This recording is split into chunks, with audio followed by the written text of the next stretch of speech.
C'était l'idée originale derrière le Cognitive Apprenticeship. C'était vraiment l'idée originale derrière les communautés de pratique pour qu'on puisse avoir une forme d'apprentissage informel, mais c'était perdu.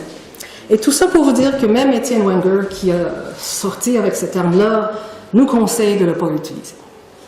Alors ça, c'était un petit peu...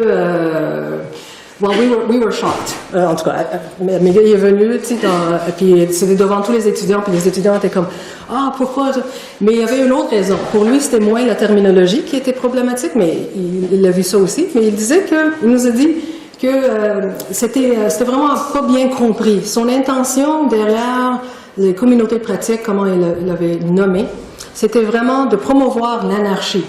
Alors là, mes étudiants ont commencé à vraiment prendre note et dire « Ah oui, qu'est-ce qui se passe? » Il dit « Ben oui. » Il dit « C'était toute l'idée derrière ça, c'était de proposer une autre forme dans les organisations non sujet aux hiérarchies pour créer du chaos et pour finalement arriver à l'anarchie. » En tout cas, c'était parmi mon cours le plus populaire pour un certain temps. Alors, c'était bien. Alors, tout ça pour dire qu'on a comme perdu un petit peu les idées d'origine.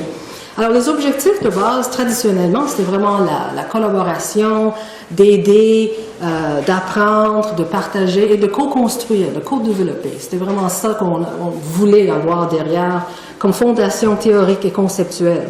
L'idée, c'était d'être capable d'apprendre de nos pairs et des experts.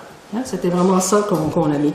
Et là, je vais vous laisser les acétates. Ça a l'air qu'on peut les mettre sur le site web. Alors là, vous avez des références, des petits YouTube. Vous pouvez voir Étienne Wenger parler de ça si ça vous intéresse.